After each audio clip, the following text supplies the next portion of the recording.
Great, thanks so much. I was going to call this talk Sex and Gender Differences in Alzheimer's Disease. I'm not sure I'm supposed to use the term sex differences at all, but you'll have to forgive me because the talk has already been set up that way. I've decided to give sort of a broad overview in this presentation, and so most of what I'll say doesn't pertain directly to research that we're doing. And let me begin by saying that Alzheimer's disease is the most common cause of dementia. It was described originally in a series of case reports by Alois Alzheimer beginning in 1906. It's an age-associated disorder with the incidence doubling about every 5 or 6 years after age 65. And there's a characteristic neuropathology that includes cerebral atrophy. It includes neurofibrillary tangles and neuritic plaques within vulnerable regions of the central nervous system. And the biochemical abnormalities include the deposition of beta amyloid within plaque cores and other portions of the brain.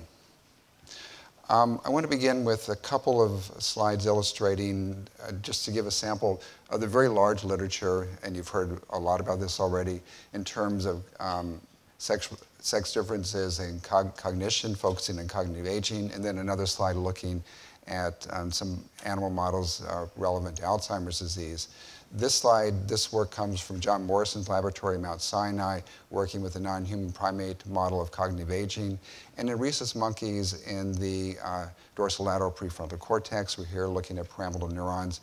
There are differences in dendritic arborization and dendritic length related to aging. And in particular, there's a loss of thin synaptic spine shown in the sort of bottom right-hand portion of that, associated with aging and correlated with cognitive performances on tasks that involve this region of the brain. And I should say that the thin spine number is regulated by estradiol, by sex hormones. It turns out then for rhesus monkeys, if you ovariectomize the animals at a relatively young age and test them on a delayed match to sample task, that performance really doesn't depend on whether or not estradiol is given back. But for older animals, it does make a difference, such that for animals not given estradiol, then performance is substantially less than for other groups. But if ovariectomy is followed by estradiol, then performance on this particular working memory task is similar to that of younger animals. So this is an effect that's modulated by estradiol, and it seems to correlate with the numbers of these thin spines, which are a site of synaptic plasticity for this particular model. The other example I want to give comes from the laboratory of Christian Pike at the University of Southern California, using one of the transgenic animal models of Alzheimer's disease. And in this model, if the female animals are ovariectomized at 3 months of age and the brains are examined later, then the amount of amyloid or Alzheimer-like pathology is greatly augmented in the absence of estradiol in plants, but in the presence of estradiol in plants, then the amount of pathology within CA1 hippocampus in the adjacent subicular region is reduced. So this is an Alzheimer-like manifestation that seems to be modulated depending on sex steroid concentrations. We know that sex steroids are relevant to human models of Alzheimer's disease. This is work from the Women's Health Initiative memory study that shows for women who are randomly assigned to receive estrogen and a form of estrogen and a form of a progestational agent, that after age 65, the risk of dementia actually was increased. And in this clinical trial, the risk was doubled compared to that of women who were randomly assigned to receive placebo rather than the hormonal preparation. It may be that this effect is also relevant in younger menopausal women. It's sort of in the other direction, although these results come from observational studies where the level of evidence isn't as strong. But there's a suggestion that midlife women, or that hormone use at midlife, or hormone use by younger women, or hormone use closer to the time of menopause might be associated with reductions in Alzheimer's risk, whereas that wouldn't be the case later. But this continues to be a source of controversy within the literature, and a lot of the answers remain unsettled as of this moment. I could spend a lot of time going and talking more about this aspect of Alzheimer's disease and dementia, but I don't think that's where Marcia wanted me to go, and so I won't. Instead, what I'll give is sort of a different overview that sort of focuses on other kinds of sex differences in Alzheimer's disease. And I'll talk about population burden. I'll have one slide that addresses symptoms in Alzheimer's disease, another slide in pathology, and I'll conclude with several slides going over male-female differences in terms of factors that are thought to influence the risk of developing dementia during aging. So in terms of population burden, Alzheimer's disease is an illness that affects women more than men. 1.5, 2 times, maybe 3 times as many women have Alzheimer's disease compared to men. But the major difference has to do with differences in longevity itself. I think a very interesting area of investigation in terms of sex differences. There's some differences in burden related to differences in survival between men and women, and probably some differences in incidence as well. So in terms of longevity, this is a slide that always depresses me. This is from the US Census data, and it gives the number of men alive per 100 women at different age groups. And so by the late 80s, there are only about 50 men per 100 women. But this slide also illustrates why the burden of Alzheimer's disease would be greater in women compared to men. There's simply more older women in the oldest at-risk portion of the population. Another difference has to do with survival. Although not all studies are consistent, it seems that women, once they have a diagnosis of Alzheimer's disease, survive somewhat longer than men with the same diagnosis. These are data that come from the United Kingdom, and the suggestion is that the differences in survival are at least in this study, are real, and this would account for some of the additional burden among women compared to men. A more important question, an interesting question, has to do with whether the actual incidence is increased compared once these other differences in age structure are taken into consideration.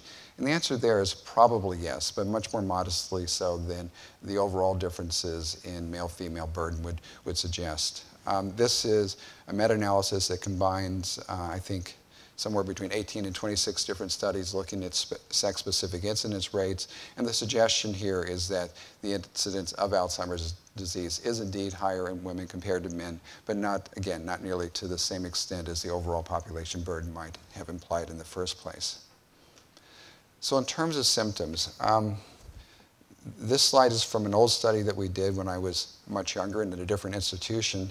And what we did was we looked at cognitive symptoms of men and women with Alzheimer's disease within our Alzheimer's Disease Research Center, and we found differences. And the differences were that women were performing less well on certain cognitive tasks, particularly those that seemed to be gendered advantage for women. And these were verbal tasks related to naming, to fluency, to verbal memory. And the data shown here are a replication study that we did using a national data set from the CIRAD consortium. And in analysis that adjusted for age, education, duration of dementia symptoms, what was seen was that men with Alzheimer's disease were performing better than women on a naming task, semantic fluency, verbal fluency task, and on wordless recall, a verbal memory task. We didn't see the same differences in the control subjects drawn from the same consortium. We didn't see all the expected gender differences, but the differences that were there were differences that favored women compared to men. So the suggestion then is that Alzheimer's disease might have a specific effect on cognitive domains and might be gendered advantage in the other direction in the normal state. The reason for this, of course, we don't know, but one speculation has to do with sort of differences, putative differences in patterns of connectivity. This is a functional imaging study that comes from the Shawitzes at Yale University. It's a phonological task, a rhyming task looking at functional imaging.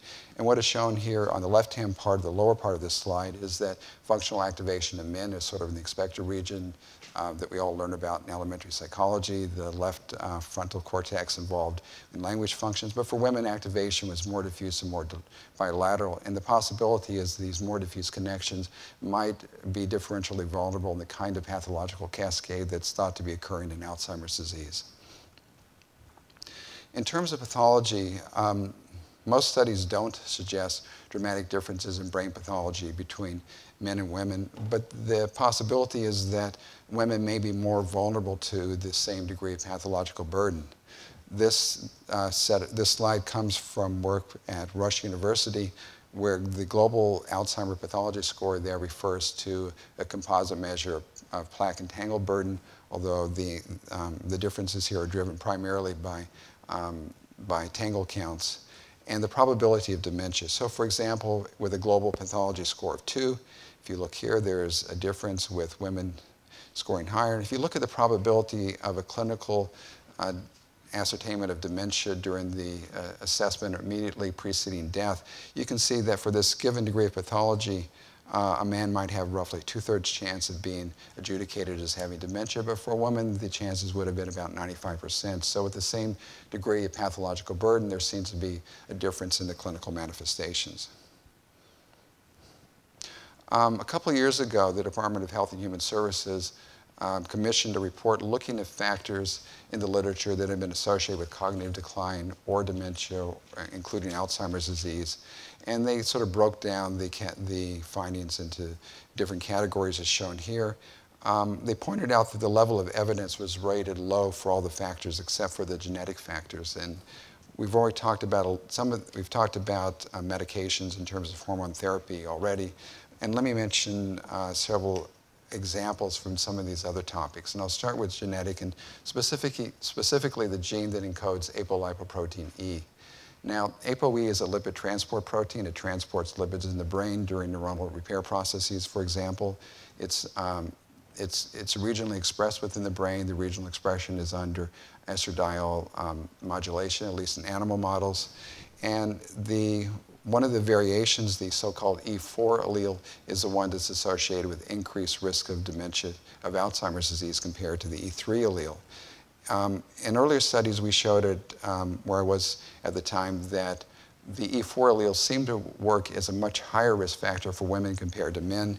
And the slide I'm going to show here is actually a meta-analysis involving a lot of institutions, but not ours, showing the same thing, but in a much more dramatic fashion. So here we're looking at the relative risk of having dementia compared to control group. And these are, the comparison group here are people with 2 of the more common E3 alleles versus 1 E3 allele and 1 E4 allele. And you can see that for men, the relative risk is higher than 1 at most age groups, but only modestly so. But for women, the risk elevation is substantially and significantly higher, suggesting that this common risk factor works differentially, increasing the risk of Alzheimer's disease for women compared to men. This is a slide that was given to me by Mike Gracious here at Stanford University, and it involves functional imaging looking at the so-called default mode network. This is a network that seems to be particularly vulnerable in Alzheimer's disease. And the comparison here is between women who have 2 copies of the E3 allele versus 1 copy of the E4 allele, and men in the same comparison. And what this shows is that there's a greater degree of reduction in connectivity associated with the E4 allele in women compared to men, which goes along with the differences in risk that were shown in the previous slide.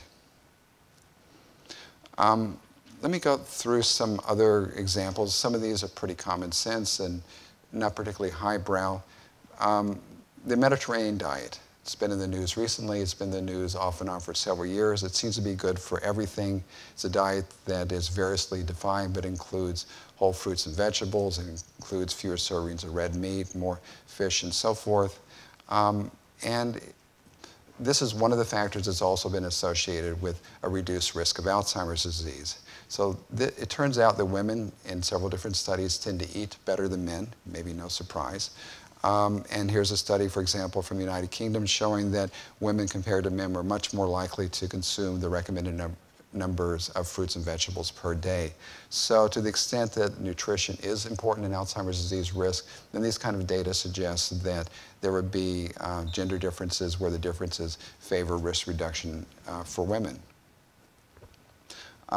A lot of cardiovascular risk factors have been associated with Alzheimer's disease. These include hypertension, midlife obesity, metabolic syndrome, and so forth. Some of these are more prevalent in men, some more prevalent in women.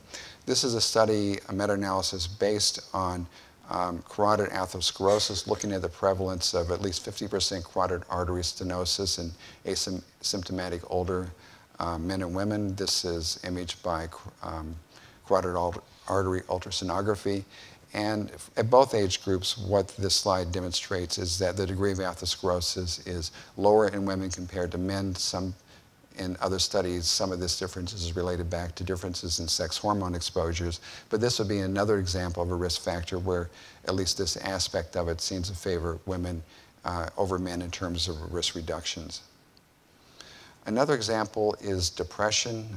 Again, there's a pretty consistent observational literature that associates midlife depression with a higher risk of dementia later in life. And depression is a psychiatric illness that is very consistently associated more often with women compared to men. Roughly, women are twice as likely to develop major depression compared to men. And so this would be an example of a risk factor where the risks are adversely more for women compared to men. And this is actually my next to the last slide, but I want to talk about the so-called cognitive reserve hypothesis of cognitive aging and Alzheimer's disease. Now, cognitive reserve is a hypothesis that university professors and other academicians are overly fond of. It suggests that people who are better educated, who engage in intellectually stimulating kinds of occupations, who have intellectually stimulating leisure activities, that these kinds of differences protect against developing dementia. And it's a pretty robust finding in the epidemiologic literature. So being mentally active, using your brain, is protective. This is another set of, this slide also comes from Rush University, looking at a global Alzheimer pathology scale again, and just illustrating that depending on the educational level, that a greater degree of cognitive protection or better overall global cognitive function is associated with better education at a given level of pathology. So again, the well-educated brain, people that stay awake during seminars and symposia, favors a better retirement coming up in the future. So all of us want to live to be 100 or beyond and not regret it and not develop Alzheimer's disease. And sex differences in Alzheimer's disease maybe have some implications for this. I think that there are genetic and biological distinctions and differences in vulnerability to Alzheimer's disease. Certainly among the different exogenous lifestyle factors, environmental influences, there are very strong gender differences in terms of participation and vulnerability from that direction. And to the extent then we can better understand what the biological underpinnings of some of these differences are, and to the extent that we can better appreciate the different kinds of lifestyle factors that might have an effect on risk reduction, then we can apply these to a better understanding of treatments, of pathogenesis, of risk protection, and this would be useful in trying to reduce the burden of this disease in women and in men. And with that, I thank you for your attention.